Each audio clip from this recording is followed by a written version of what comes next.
And welcome back, everybody, to the Third Generation Wrestling Podcast, 3GW, here a few days later, talking some Double or Nothing by AEW. But we preface saying, busy weekend, holiday weekend, but we are going to talk about Double or Nothing.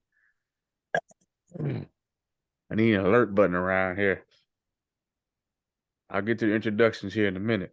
But first and foremost, breaking news. As announced by AEW CEO and GM Tony Khan on AEW Dynamite, that's going on right now as we're recording this. CM Punk returns to AEW on Saturday, June 17th for a premiere episode of AEW Collision, live from the United Center in Chicago. So there you go. It's official. And there's the picture.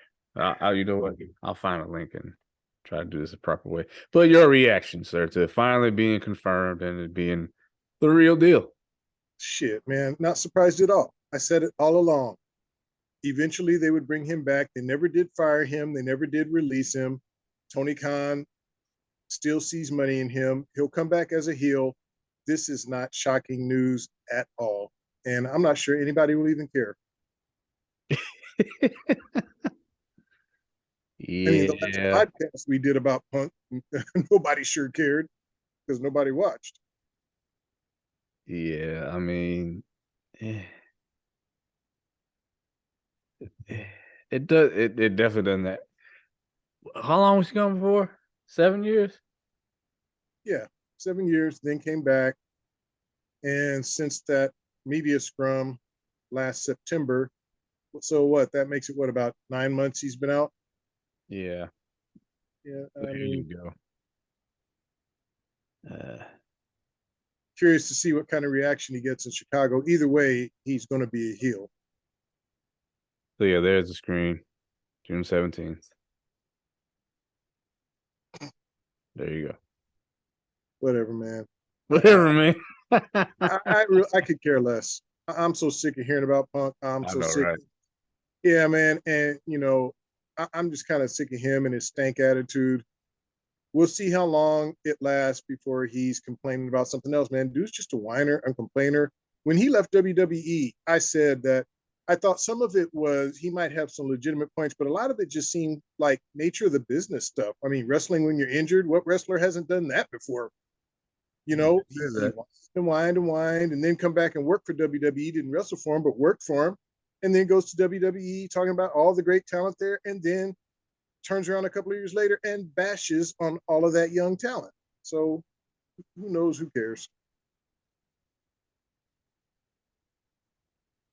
Well,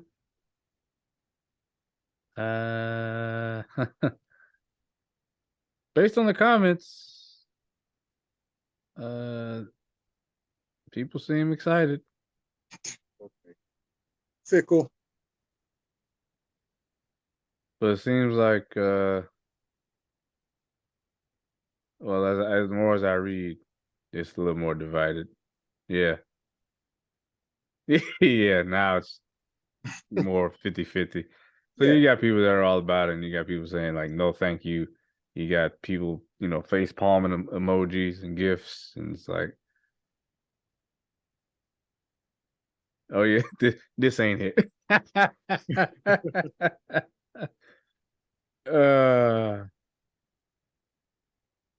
Oh man. He wants Punk back for the show at Wembley. Now, from my understanding, if what they're telling us is true, they're selling a good amount of tickets. It could all be hype, but obviously they want all hands on deck for that show. So bringing Punk back now gives him time to get a new rivalry started, set him up for a big match at that show.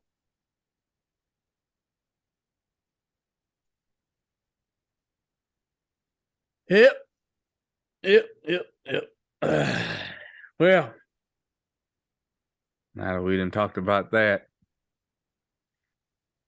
I am the real Big E.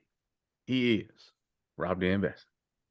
And we are here to talk Double or Nothing from Las Vegas yet again, this time from T-Mobile Arena. Which is the odd place they have it. It's like right behind the strip or like in between the strip where it is. You can walk down the strip and see it.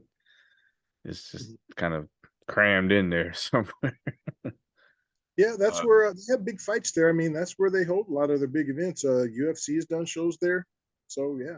yeah, yeah. Well, MGM is the classic. That's where I stayed when I was in Vegas. I had to go to MGM. I'm like too much history between Mike Tyson, Tupac, and all the big fights being there. Halloween Havoc 1998 was there. Uh, so yeah, they even done the Money in the Bank in there. So a lot of history there. Okay, yeah. When the wife and I went to Vegas, we gambled at Caesar's Palace because back in the day, that's where all the big fights were. I mean, Hagler, Hearns, Yeah. Leonard, and Hearns fought there. I mean that, so. But yeah, MGM Grand, and, all of those places in Vegas. Yeah. Yep, yep. And once you start going to the resorts, you kind of start to see, oh, all these things have the same kind of thing in common. The hotel with shopping and restaurants and all this stuff. It just depends on what you want to go for. Yeah. Yeah. So, all right. Now, getting into the card here. I did not watch the buy-in. Um,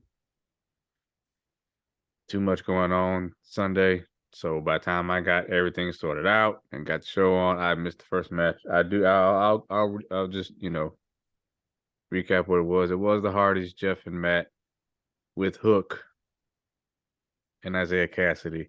They defeated Ethan Page and the Guns by submission. I think Hook tapped out one of the Gun brothers, and yeah. So I guess there was a stipulation since the Hardys won. The Hardys and Hook won. Matt Hardy took ownership of Ethan Page's contract. Okay, whatever. Whatever that means. The only thing I know about that match is there was a huge botch by Jeff Hardy. Uh, Ooh. yeah, he hurt his knee, and after hurting his knee, attempted to do. I don't know if he was going for a twist of fate, but he jumped on the rope. He missed the rope, slipped, fell. It was a pretty bad botch. You can see it on YouTube. And so, of course, now everybody is, saying what they say, doing what they Yeah, do. yeah, But it was a bad botch. yeah. Just just go home, Jeff. Yeah, man, check it out when you get a chance. It'll take about 10 seconds. Yeah. All right. 21 man Blackjack Battle Royal kicked off the show for the AEW International Championship now. Where the hell is Pac? I mean, this guy comes and goes with the wind, I swear. Um, haven't seen him in so long. I damn near forgot he was even on the roster. Anyway,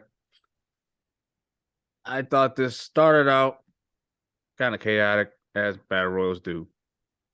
Um, I still can't get past Keith Lee's silver fox look he's going for here. I don't know what the hell is up with the gray, Yeah, but man, I can't even. And dude's stomach, is hanging over his trunks a little bit. I'm not I'm not gonna cater to you and Blake, man.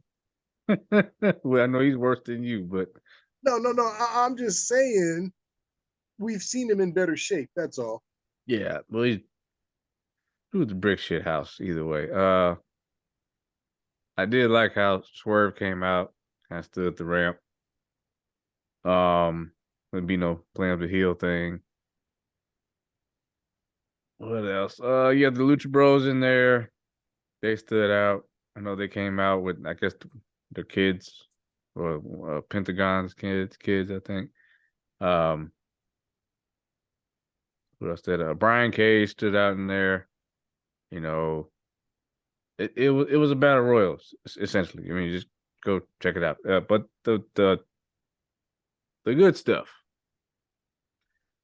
when the match became a match was when it got down to Swerve Strickland, sorry, and Orange Cassidy.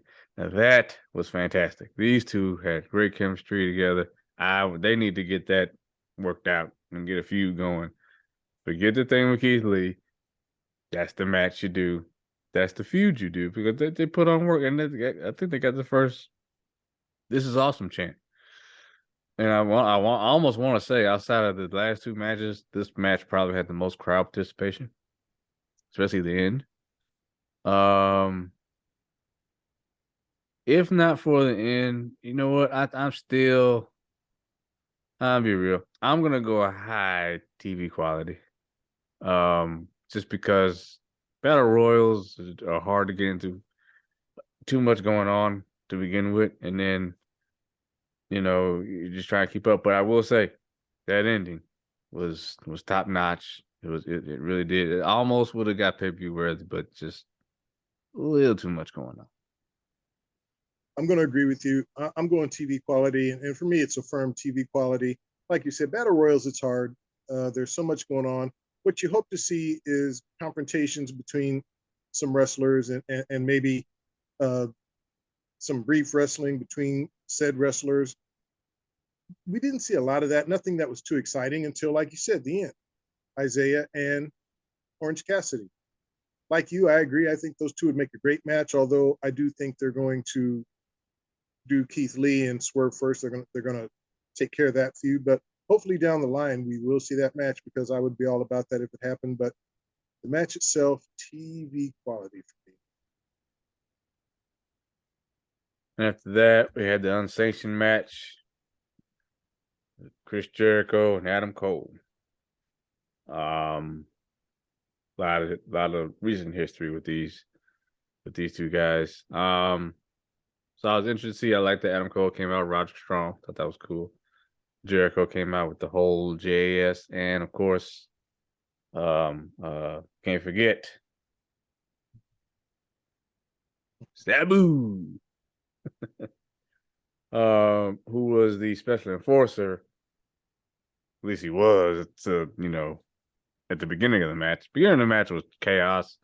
You got the JAS going at it with you know, Adam Cole and Roderick Strong and Sabu doing a table spot. I did not see that coming. I said he looked good, like just in the suit and in general, he looked good for his age.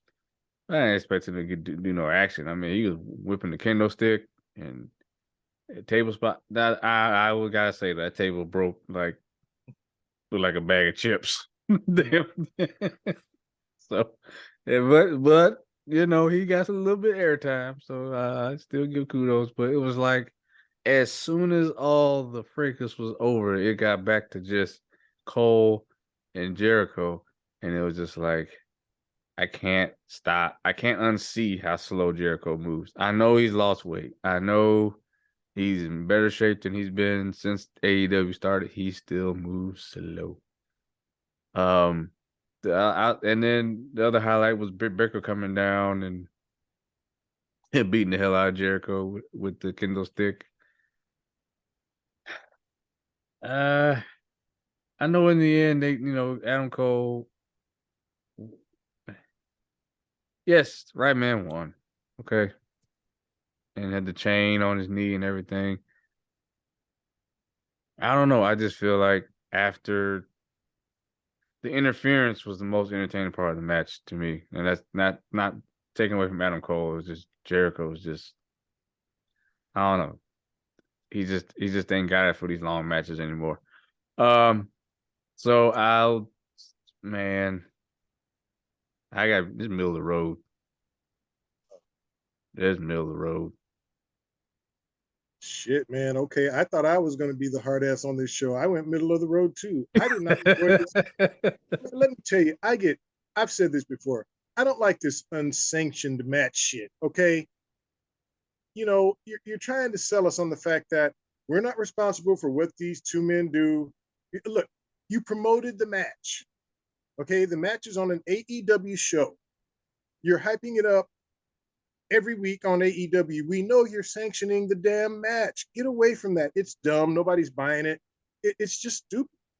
Yeah. So I'm already out just because I just think they're playing I don't like it when you insult my intelligence. Yeah, yeah. No, you sanction the match. Right. It's on an AEW card. They're AEW wrestlers. Quit it.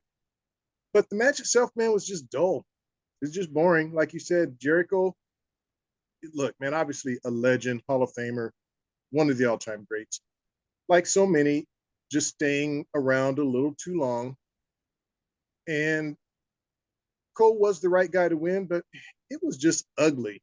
And he wins by just punching the shit out of Jericho. Yeah, I didn't even get to that. The ending was terrible. Yeah, I mean, not a pin. He just starts punching him in the face, and I guess Jericho's unconscious. The ref just says, "Okay, that's enough. Fight over." Just a shitty way to end it. But it was a shitty match altogether, so I guess that was appropriate. Middle of the road for me. Could have got some bullshit, but I'm being nice. Yeah, yeah, yeah. Yeah, if not for that Sabu interaction and Britt Baker, this would definitely got some bullshit. Oh man. After that, at FTR taking on Jeff Jarrett and Jay Lethal, and whew, I'm sorry, Kurt. Whatever happened with Kurt Angle and this woman, it probably was real and everything, and then they probably needed the divorce or whatever, but she sure is fine. Hey, William Kirk's like, I've been there, done that, bro. So Yeah. Oh, special guest referee Mark Briscoe. I enjoyed this match. I mean, hats off to Jeff Jarrett too for just being in just tremendous shape for his age. I mean, he doesn't even. him and Billy Gunn do it. Oh man, time machine with those two, man. From the neck down, they're just jacked. Uh, Hell, Jeff Jarrett's in better shape than Jay Lethal. Yeah, ain't that something? I enjoyed this match a lot. I thought if these two teams work very well together, I could do without what's his name, Sagnam Singh, and Yeah. I could do without all that. But Yeah. I did notice like the first pinfall cover that Mark Briscoe was really late getting to the cover to the count. But hey, I ain't no referee, Yeah. In a way, it kind of works because, yeah, he's not a referee. So you could see how he would not be the best referee. He's never done it, I guess. Yeah. But overall, I thought this was an entertaining match. Mark takes the infamous guitar shot over the head. Um, and I didn't think we didn't do a prediction, but I didn't think that FTR was going to lose. I was just shocked that Jeff Jarrett took the pin in the end. But right team won. To this point, my favorite match. I gave it pay-per-view worthy. I thought it was entertaining. Um, you know, FTR rarely ever disappoints, and since Jarrett's been back, he really hasn't disappointed either. And I did like the video package, especially with the dynamic between Jay Lethal and Mark Briscoe and all that thing. Like, now we boys, but this dude you hanging with, ah. But yeah, I gave it pay-per-view worthy, solid match. Well, man, I'm waiting to see our first split because I went pay per view worthy as well, and I agree that up to this point, this was the best match on the card. I had been pretty disappointed up to now, so this kind of brought me back. Like you said, FTR rarely disappoints, and Lethal and Jarrett can go. It helped having the right opponents and then having the dynamic of Mark Briscoe being the ref. So that was good. Like you said, it was kind of entertaining. I did not like Karen Jarrett hitting my girl Aubrey with the guitar though. Oh yeah. Oh, shout out to Aubrey. Was taking the bump. Yeah, man, she did. She took that. I hated to see my girl do that, Yeah, I think but yeah, she's done man, after that for the rest of the night. I don't know. I think we might have seen her back. I can't remember. I thought she was back, but anyway, that all helped to make the match entertaining. The story leading into the match helped, and I thought that helped the match itself make it more entertaining because I thought it was a good storyline. So yeah, for me, best match so far, pay per view worthy.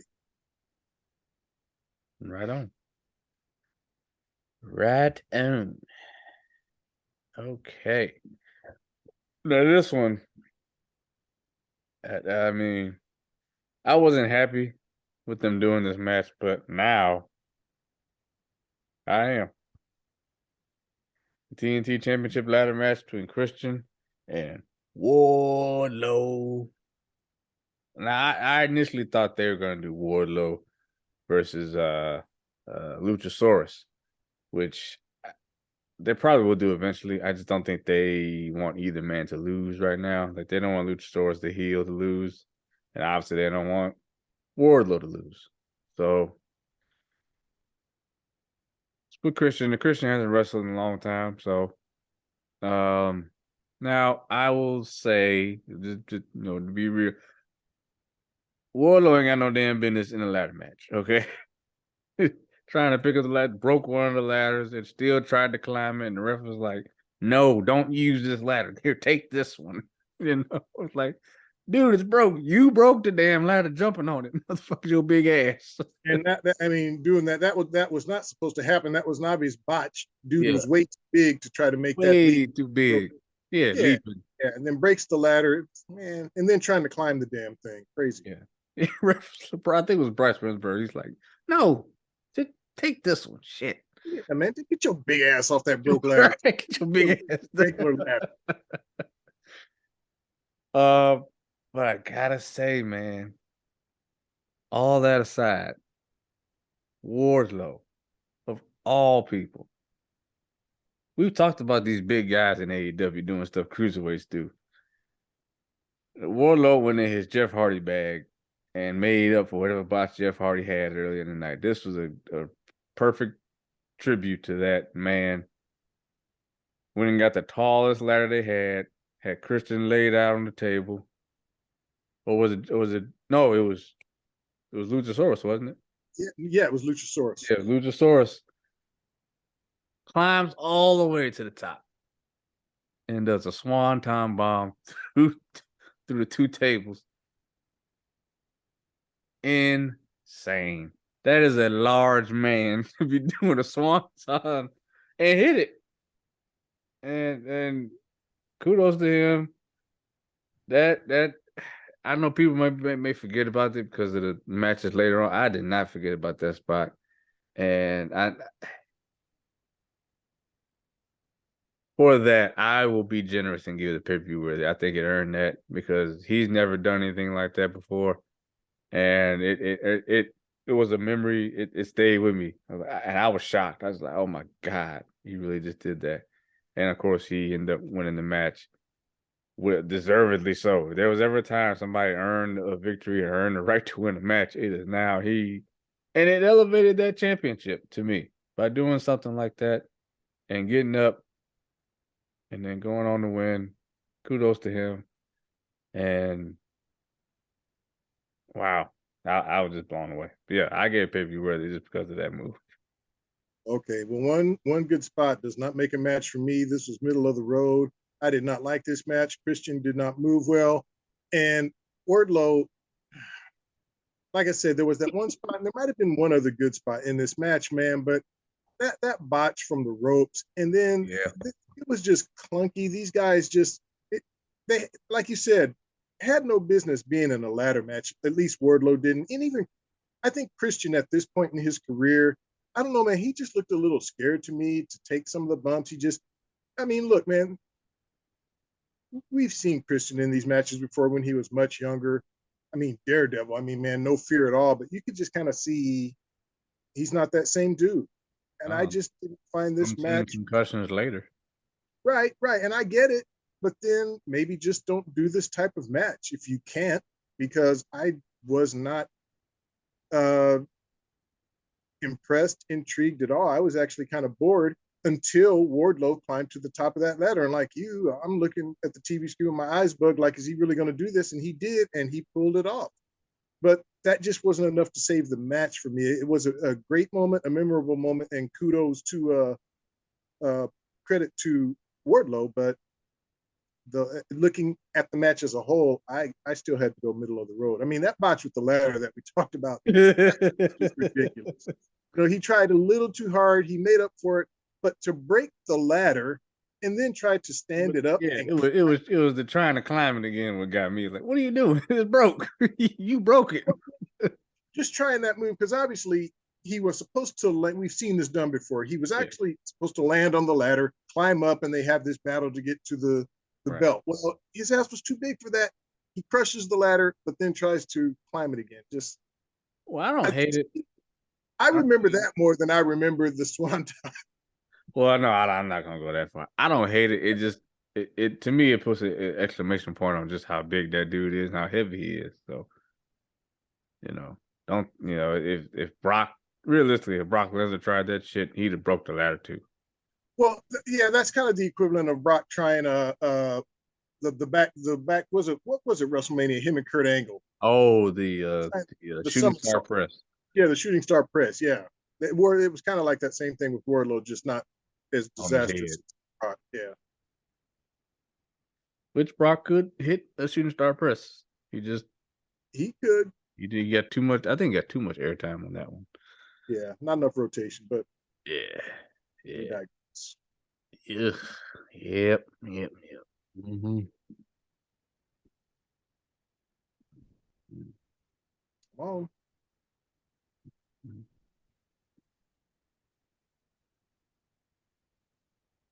Okay, the AEW Women's World Championship. My girl, Jamie Hayter. All you haters out there, get your haterade versus Tony Storm. Now, I didn't know that Jamie Hayter was hurt. Inside man, always there with the plan, letting us know, well, Jamie Hayter's wrestling, she's injured. So automatically my antennas are up and her music hits for her to come out and she doesn't come out. And then they play the end. And of course, the rest of the faction is beating her up, dragging her down the ramp with the title. And they pretty much ragdoll this girl. And Tony Storm picks up the win because she's hurt and she's injured. And this was the shortest match on the card of all. Well, no, it was not. I take that back. We'll get to the shortest match later. But the shortest match that was slated for the show. With 3 minutes and 5 seconds. I mean, I'm first of all, I'm mad that Jamie Hayter doesn't have the championship anymore. I'm also mad that they just felt like they had to put this in the card. This right here was some bullshit. Okay, man, I see the point. And I had initially given the grade of some bullshit. This was before, like you, I was unaware of Jamie Hayter's injury. Once I found out, I felt like maybe I needed to amend my grade because obviously her injury played a part in this match. Mm-hmm. There were just certain things she couldn't do. She couldn't really go, which is why the match was short, which is why they did that whole thing about her getting her ass beat before they even came to the ring. Because obviously must have been in very bad shape. So I raised it to middle of the road. Um, I don't know if they had announced the match and just felt like they needed to just keep going. It sounds like Hayter's going to be out for a while, so you can keep the belt on her. So I'm cutting it slack just for that because I like Jamie Hayter and I'm giving her props for coming out injured. I don't know how serious the injury is, but whenever you're wrestling with any sort of injury, it's dangerous. But it was a bad match. It was bad. But the only reason I'm giving it middle of the road is because I later found out Jamie was hurt, and I truly believe that affected the quality of the match. Possibly. I thought I was going to be the tough one tonight. Man, that was some bullshit. Come on. I told you I initially graded some bullshit until I found out about the injury. Then I felt, well, maybe I should amend it. Mm-mm. Mm-mm. All right. After that, got the House of Black with this open challenge for the Trios Championship. And I had no idea who they were going to face. I thought maybe this was going to be a chance for them to surprise us with somebody. I don't know. I was still surprised. I don't know why, but it was a nice little pop. Listen.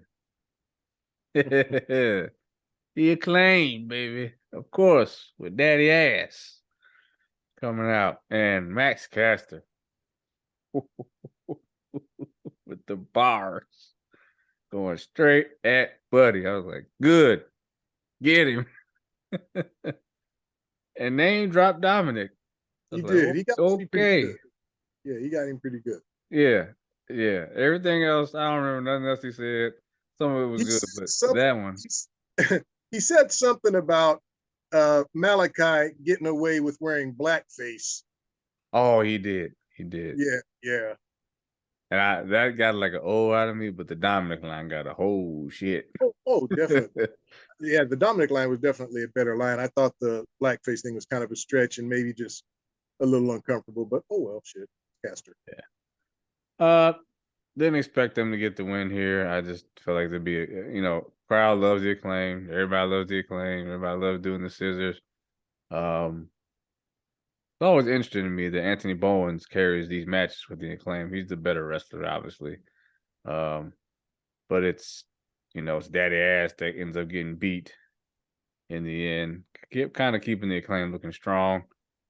Um, and I think that's kind of why he's with them. So if they do take a loss, that it's on the old guy, even though he doesn't look old at all. Yeah. Um, I don't know. I mean, it was an entertaining match. I was still gonna give it TV quality because I felt like you could have had this match on Dynamite, and that's really the only negative I would give it. Just it was there.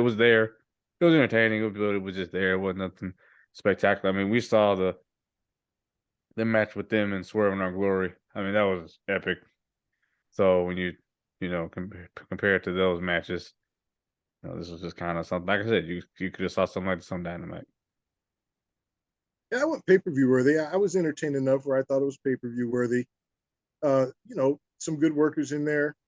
Malachi, he did his thing where he did his squat in the middle of the ring, and then Bowens Oh yeah, did it. Bowens did it too. Yeah, I thought that was cool. Yeah, and so that kind of play, the rap by Caster, we already talked about that, and even though I know that's pre-match, but it's all part of the package that makes up the match, and I thought that was good. So, yeah, I went pay-per-view worthy.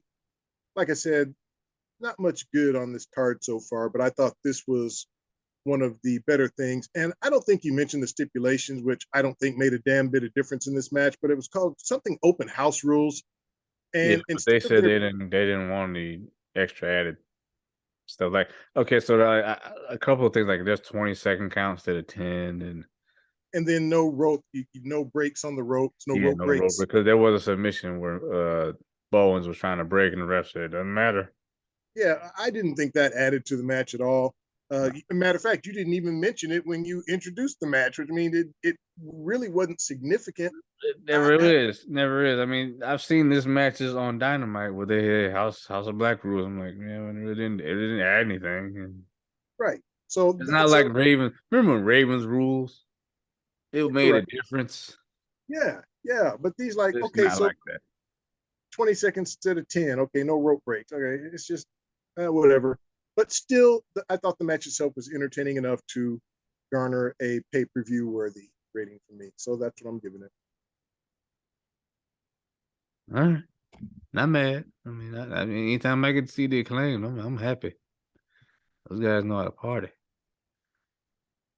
Now one of the matches I was actually looking forward to because I didn't really care for the match on TV, and I thought they deserved a pay per view match to begin with. Was the TBS Championship match between Jade Cargill and Taya Valkyrie. I know Blake, you don't like Taya, and you don't like the her ring gear and all that, but for my money, this was her best match, and I thought it was Jade's best match. Whatever that's saying, I don't know. But to me, for both women, it was that I've actually sat down and watched. I haven't seen too much of Taya. I've seen a lot of Jade Cargill matches. So uh, when Taya was Frankie Monet at NXT, she didn't really get to do all that much. So it's kind of hard to really grade her there. But here, I felt like they gave her more time, this match more time, and I thought that Taya had a chance to win. I was kind of shocked that she didn't win. But I thought that the match was good. Jade does win this match with the Jaded and pins Taya. And I said, okay, all right. Well, they're gonna keep it going. She got the 60-0.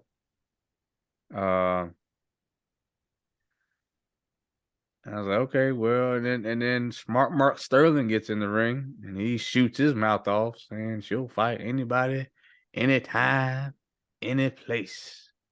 And then my wrestling brain goes off. Okay, who's coming out? And before I go here, I gotta give Inside Man's props. He called all this, most of this, play by play. Um, he said, Jay's gonna win, and then Chris Statlander is gonna come out and challenge her next. I don't think he meant right then and there. I just think he meant in the future. Yeah, maybe Well, on that. yeah, and Chris Statlander did come out, and she did challenge Jade for a match right then and there, which was actually the shortest match on the card, like 60 some seconds. Um, and she beats Jade Cargill for the TBS champion, the second ever TBS champion, Chris Statlander.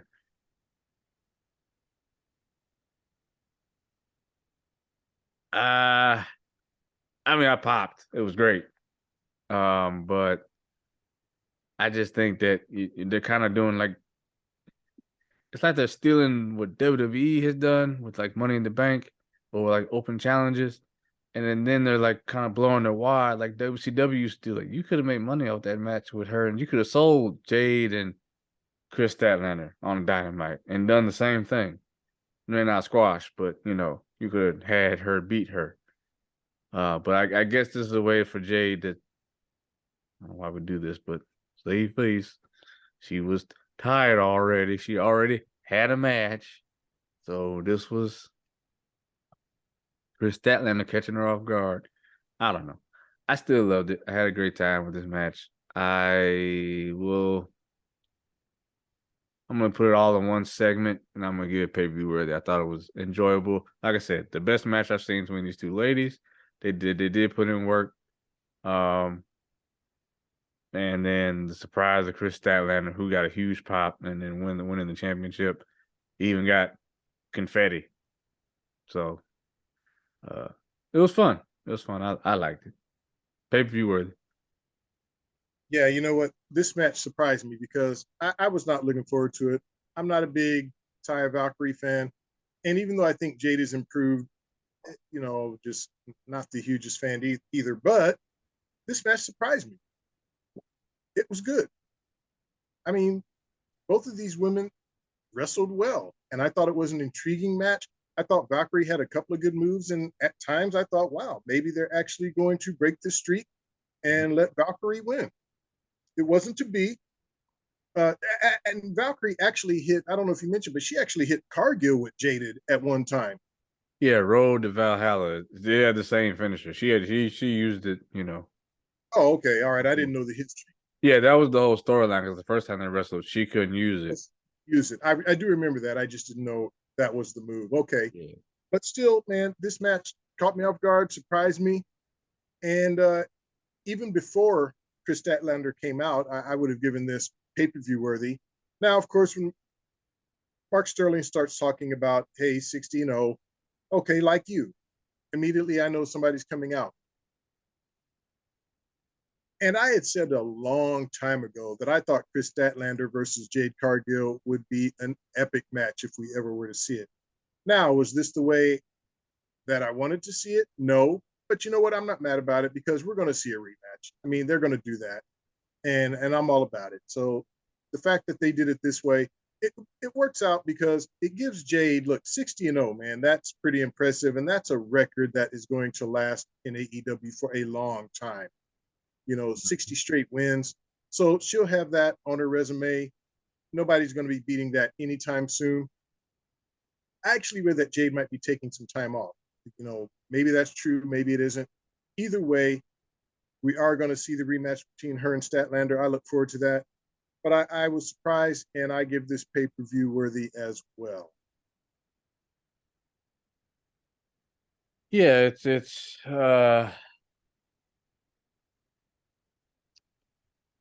I think they just like Bianca. I think they're both kind of in the same kind of scenario where they've both been working for the last year and a half straight as champion.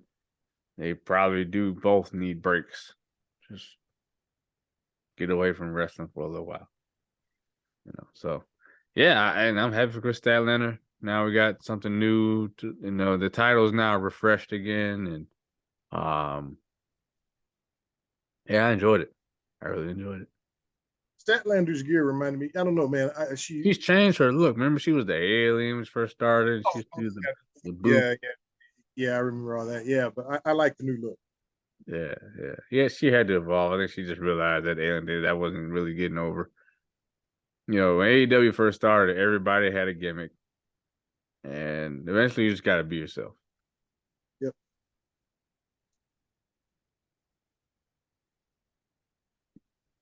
The Four Pillars.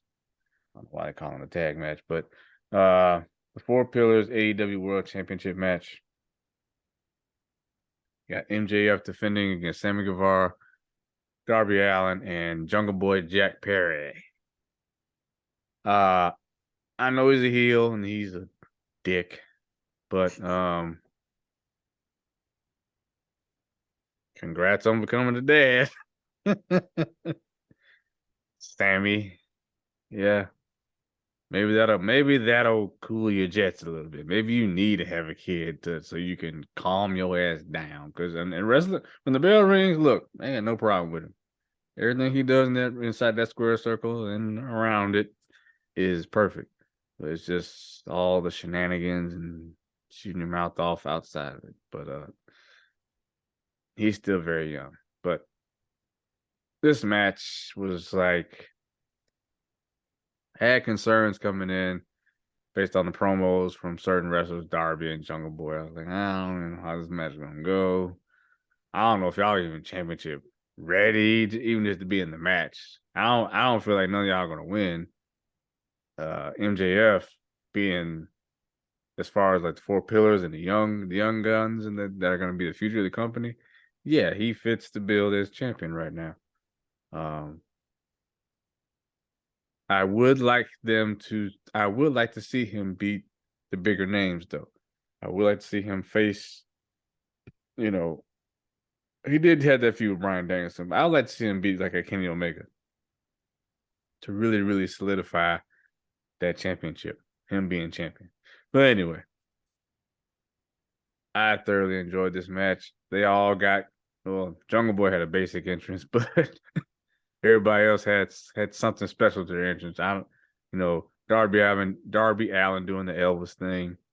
Obviously, Sammy Guevara and Ty Mello doing her announcement about the baby, and MJF. That entrance was whew, worthy of a champion. Say that. I'll say that. And the match itself was insane. The amount of near falls, the amount of people flipping off the top turnbuckle, and the amount of breakups, and I don't know if MJF really hurt himself or not, but it did seem like he did when he tried to do whatever that was he was trying to do, like he landed wrong on his arm. But then for a second I was like, is he trying to sell his forearm because Cody broke his arm? Broke his arm. I never Is that thought what of we're it. doing? We saw him do a crossroads. And I was shocked that they called it a crossroads and mentioned Cody's name. I was like, okay. All right. Yeah, man. I think we need to get past that in wrestling. I mean, we know other companies exist, and some of these wrestlers work for both companies. I know it used to be like a taboo thing, but I'm just hoping we're moving past that. It's silly to me. Yeah, I mean, even WWE is mentioning people. They mentioned John Moxley. Yeah. So, you know, so many times. I mean, Darby Allin, he stood out the most to me. Or I kept my eyes on him. I mean, he hit the coffin drop. Or he hit the coffin drop twice. And the second time he hit it, he got beat because he did it. MJF slid the championship, and he fell in the championship. And then what is this with this roll up with cradling the head and the leg? Is that supposed to be something that I maybe I haven't been watching enough AEW to understand it, but apparently it's once I hook this and this, you can't kick out. It's over. I don't know. But I thought the right man won. MJF won. I I thought this match was superb, actually. I really did. Um, just the way that these young guys were moving around the ring. I mean, I would watch this again for sure. Just to kind of catch up on. It's just so much that's happened. It's hard to recall, hard to recap such a great match. And this, I, I, hmm, I don't know, between this and the main event, either one could have gone on last, really. But yeah, superb to me. Yeah, superb for me too. These four guys really, really brought it. At first when they're calling it the four pillars, I'm like, okay, yeah, I kind of see it. I kind of see it, but are these guys going to be able to deliver? And man, got to say a lot about Sammy Guevara. I mean, that dude is young, and like you said, he's young and he's showing it. Man, a bit immature with some of A the things bit. and some of the things he's done, but man, dude can go, dude can wrestle. He's a talented guy, and if he can just keep his head on straight, man, I think there's a bright future for him. We all know Darby's kind of like the Daredevil. I don't know if he has like all the technical stuff going, but the Daredevil shit he does, fans like it. I don't know about Jungle Boy. To me, I'm not saying he's not good, but kind of the odd man out here. I thought he was the least of the four, but I still thought he was good. MJF, obviously the right guy to be champion right now. Young, over, the greatest asshole in wrestling right now. Yeah, Yeah, the way so he was cussing those guys out, the match started, and he was like, "You two come me, I'll beat the shit out of you." yeah, and I heard a lot of f bombs tonight, not just from MJ. No, well, tonight we're recording this on Wednesday. I watched it Monday and yesterday, but yeah, a lot of f bombs on this show. No big deal. Just they were throwing them out there. I guess it's pay per view. Why not? But yeah, man, this match had, like you said, so many near falls, so many breaks, so many crazy moves. Man, we saw, like we said, MJF do the crossroads. We saw uh, Guevara do the Eddie Guerrero shimmy and then do a frog splash. We saw some crazy Spanish flies from him. Mhm. It was great. It was Oh yeah, entertaining. he did do that, Eddie. Yeah. Yeah, and the crowd was into it. The crowd was pretty quiet, I thought, but that's because the card wasn't They very. were quiet. Yeah, but this match, man, they were into it, and justifiably so. I was thoroughly entertained all the way through. This was a lengthy match, but never boring. But yeah, man, I thought this was superb. Yeah, really, really well done. Like I said, I had concerns about that one, but no, they got busy, as They Blake did. would say. Yep, they did. Oh, it's all over the internet now. It's clobbering time. Yeah, hope they clobber his ass with booze. I'm curious to see the response. I'm probably repeating myself, but I'm curious to see the kind of response he gets in the United Center. He'll get a decent response. He ain't gonna get nothing like he got the first time. Ain't gonna be nobody crying and all that. You know, you can forget all that. Yeah, I guess if I'm able, I might even tune in to Collision. Yeah, we'll see. I told you all that stuff was a work. All this stuff about contract and Ace Steel, he was signed, sealed, and delivered the whole time. Yeah, I don't know, man. AEW, it's amazing to me that they can have so much shit going on and still put on TV, put on shows. Well, what I'll give AEW credit for is they used the internet to sell. They had everybody believing, oh, Punk may not come back. Oh, is he? Man, it was all internet bullshit. They knew he was coming back, but they wanted to keep people interested and intrigued, going back and forth. Is he coming back? Is he not? And it worked. It worked. They had everybody talking about it. Yep. And now here it is. Yeah. All right. Anarchy in the arena. And that's exactly what this was from the jump. Um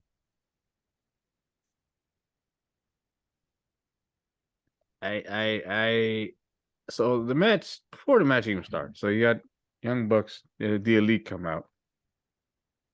Carry on my wayward son. Cool, they've been doing that. And then you got I forgot the name of the band, but they're playing John Moxley's Wild Thing. They were called.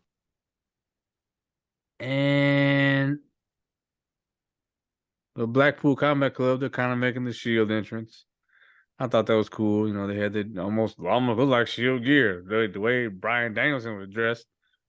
You know, and so the Elite, it's anarchy in the arena. They going up the stairs to meet them. I'm like, cool, okay, get the match started, and the band is still playing, and they're still playing. Match is going. They're still playing. Like, what the fuck? Man, I'm laughing because I kept saying, "Holy shit! How long is this band gonna How play this long? song?" And then I was like, is he on a loop? Dude just kept going and just kept singing the same lyrics over and over again. I'm like, why? Well, Why man, are we doing this? the original song "Wild Thing" is like 3 minutes long. These Right. guys were I singing it for know. about they were singing it for like 15 minutes. Yeah. And then they eventually get in the ring, and I'm thinking, okay, when they're gonna so he's gonna so slowly tune it out. And it sounded like it because he stopped singing. It sounded like the guitarist was kind of, gonna mellow out in the crowd. And then they brought it back up and like, oh, you fucking kidding me? Will you just go away? Man, Why are I'm we doing this? If they better not play this song the whole match. That's all I know. I thought they were going to, man. I was so glad. Well, I'm gonna let you explain it. Go ahead. You can go and No, you describe can it. go off if you feel. Okay.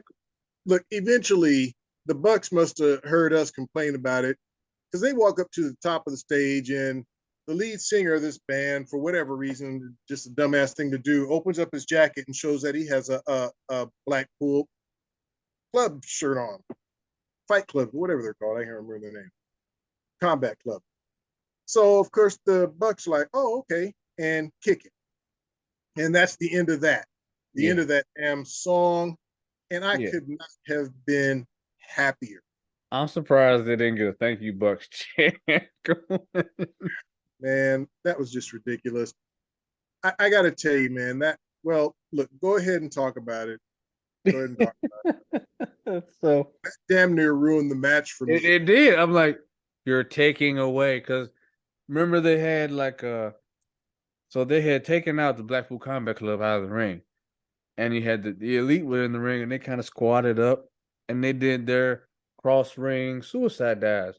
But it's like the damn band is still playing, so I'm like halfway focused on that and halfway looking at this. Yeah. Like, would you cut that shit off? I'm laughing. I was watching it last night and I'm like, shit, they're still playing. Are Yeah. they gonna play the whole match? What the fuck is this? I couldn't Yeah. believe it, man. I'm laughing now thinking about it. It was so terrible. Yeah, it was. Yeah, I'm sorry, that was bad. Like anytime the fighting starts, you cut the music off. And then look, listen, if the plan the whole time was to go up and kick the lead singer, fine. Do that shit sooner. Matter Oh, of fact, much so. have two guys go up the staircases and the Young Bucks go up and kick the dude because they're playing the Blackpool Combat Club music. So it's like, I don't know. That was absolutely ridiculous. Yeah, I don't know whose idea it was to produce the match that way, but that was a poor choice. Horrible. Any Look how long we're going on about the band. We haven't even talked. We've talked very little about the wrestlers. We've talked about this band that nobody even knows. That's how stupid it was. Uh, it was just went on and on. Like, how long y'all gonna be playing? Oh, well, they finally get taken out and the match gets going, and now okay, now we're getting serious. John Moxley's all at, and that's the thing. All that happened. They pan to John Moxley. He's fucking covered in blood. Nobody knows how, what happened, or why. He's just bleeding. Every week, bleeding from out of nowhere. And I saw the referee was bleeding at one time. Bryce How Frisberg the was hell did bleeding. that happen? The referee was bleeding. Dude, I thought I was gonna get dizzy from all the camera cuts. Because at one point you got uh Claudio and Matt Jackson fighting through the concession stand. They're cutting it at. You got Kenny Omega and John Moxley fighting by the ramp, and they got the poker chip with the barbed wire and broken glass on it. They're fighting over there. And then you got Brian Danielson and Nick Jackson, who I don't know how he got up after that suplex on the back of that chair, but Jesus Christ, that was ugly. Uh, I mean, Claudio and Matt fight all the way out to the outside. He gets, suplexed in the bed of a pickup truck. Yeah, silly. And all right, I know everybody's talked about this probably already by now, but let's get to the Hulk Hogan moment of the night. I think it was Matt Jackson with the exploding super kick, and yes, an exploding super literal pyro on his foot, on the bottom of his shoe, kicks John Moxley in the head, which I don't know how they didn't burn off half of the Was hair it on his Moxley head. or Danielson? Huh? Was it Moxley or Danielson? It was Moxley. Was it Moxley? He Okay. kicked Moxley in the head because he rolled out for a minute, and I was like, well, he's done for the night. I mean, there's no way. I mean, that thing exploded on his face. I don't know how they did that, how they worked that. I don't But know why they did that. right, or why. Yeah. But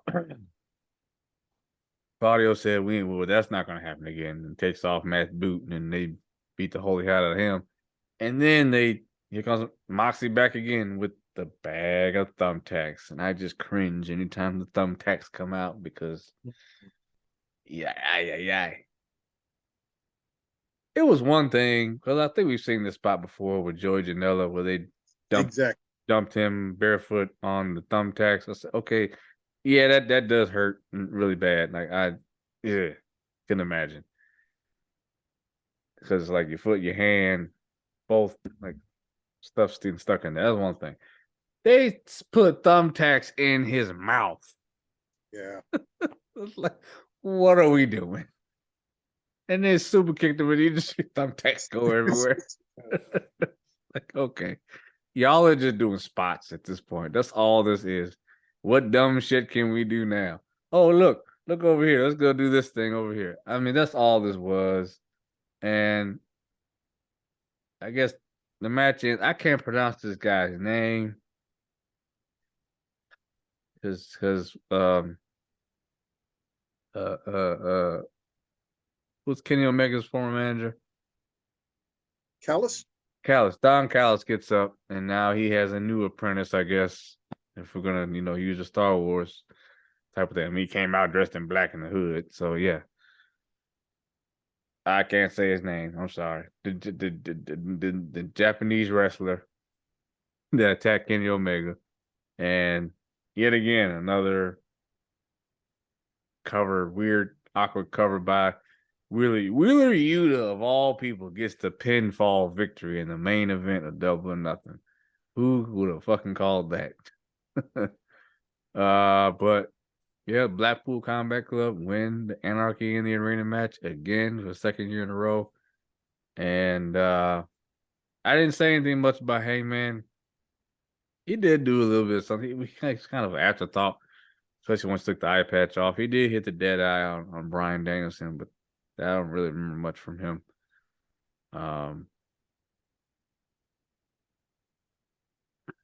I Now that I've kind of recapped this whole thing, I would have preferred the championship match to go on last because it probably would have been the first championship match in recent memory that I can recall that was good. So I would have rather sent us off with that, but because this was a fucking mess, per usual.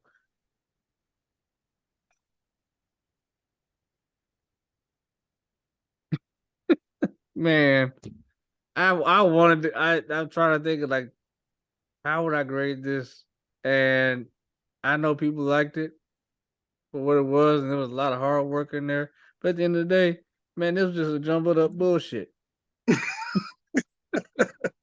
You got the fucking band playing for 10 minutes, the same song. Yeah, I tell you what, man. It's just a I see. fucking mess. I see your point, man. I will be kind and go middle of the road only because the crowd seemed entertained by this match. I wasn't. I was, man. After about 5 minutes of that band, I'm like, I'm out on this shit. And we're seeing, like I said, blood from out of nowhere, Oh my bleeding, god, everybody! It was a point where everybody was bleeding, and we didn't know why. bleeding referees. You know, Oh, like how the hell did that even happen? You know, guys getting suplexed and pile drived on pickups on the bed of pickups. It was too much, man. They tried way too damn hard. You yeah. know, tacks in somebody's mouth. Uh, man, I'm not sure which is worse. Getting slammed tacks on your feet or on your back. I'd feel like there's more nerve endings in your feet. I feel like that would Yeah, hit better. I I'll don't take know the why. back. Ah, yeah. The back is thicker. You Yeah. got muscles back there, Right. Right. and I'm not walking on my back. I'd Right. rather be able to walk away. You Because know, I did notice, dude, he was trying to pull them tacks out of his foot, man. yeah, He he was was trying to bleeding. get tacks because yeah, you can't walk with tacks in your feet. Yeah, yeah, And then the flaming foot, man, they just yeah. tried way I mean, too it looked hard. cool when it exploded and everything. I was like, how did y'all rig? I'm curious how they rigged that up. Really am. And then, but you run the risk of burning the guy's face. Yeah, I mean, I'm not sure it looked cool, man. I mean, it's a flaming shoe. I don't know if you can make that look cool, no matter how you do it. It's a shoe.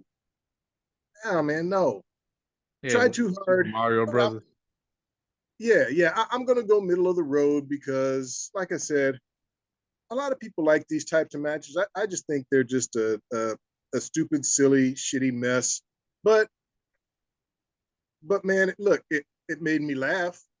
It Man. entertained me on that level because that band playing halfway through this match, I couldn't stop laughing, even though I was hating every minute of it. I couldn't stop. Like, what is this shit, man? Yeah, What am I I was watching? watching the crowd like, what's the crowd doing? Like, they got to Yeah, be thinking the same thing. Like, how long y'all gonna do this shit for, man?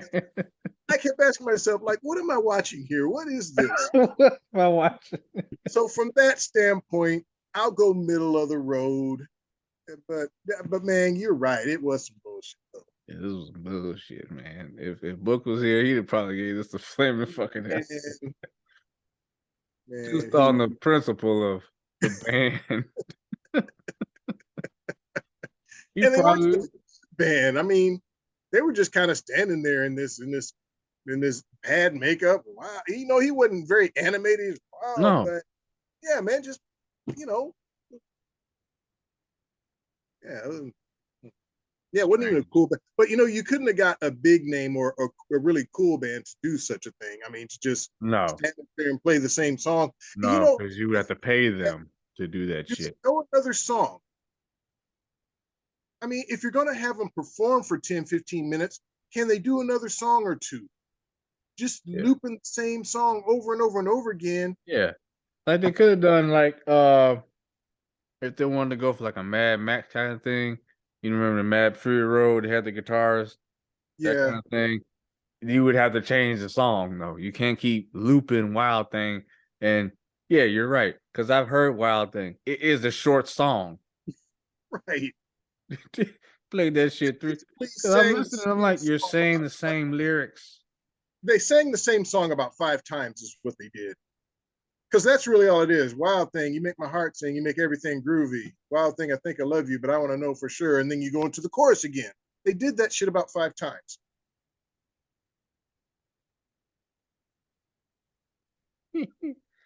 Well, Yeah. We're talking more I about the band and the I song can than the match. understand why people said this was the worst AEW pay-per-view. I don't think it was. I mean, there have been worse. There Trust. have been worse, but this one was not good. It It was was probably the worst Double or Nothing. I'll say that. it was bad. Yeah, I it mean, was. look, I didn't give any bullshits tonight. I gave some middle of the roads, but I didn't give any bullshit. So I mean, it's got, but I gave a few middle of the roads. I gave one superb and about 2 or 3 pay-per-view worthies. That women's match, the AEW Women's Championship, I almost got a DFY. I'll be honest with you, but I was trying to be a little bit, The only reason I was kind once again is because after I found out Jamie Hayter was hurt, I'm like, okay, that's obviously the match would have been better if she'd have been healthier. But it is what it is. Yep. Well, what did you all think of AEW Double or Nothing? Are What you think of the band? you gonna play music through your wrestling matches? I tell Halfway you what, through? man, I don't ever want to hear that damn song again. But unfortunately, every time I watch Dynamite, I'm gonna have to. Yeah, they kind of worn that thing out. Mm, mm, mm. Well, thank you all for watching or listening. If you're doing audio podcasts, thank you for listening. If you're watching on YouTube, thank you for watching. And make sure you go check out our latest Trying to Laugh Art Preacher is up. Check out all our Trying to Laugh. We got a whole, at this point, we got a ton of them. And check out Night of Champions post show as well. That is up and ready to go, video and audio. We appreciate you all. I'm getting ready to record our next movie review here in a few minutes. So just want to say thank you all again for your support. And keep hitting that like button, subscribing, and sharing. Ambassador. I'll make it quick, y'all. We love y'all. We appreciate y'all. Please tell your friends about us. We're trying to grow this show. We've been doing this a while, so we've got lots of video out there. Check us out. Check out the try. We know you like to Try Not to Laugh, but check out more of our wrestling podcasts, our movie reviews. Go back and look at some of our old stuff, man. It's cool. It's funny. But for those of you who have been following us, love and appreciate you. Thank you. Take care, everybody. Take care, everybody. And we'll speak to y'all again soon. Peace.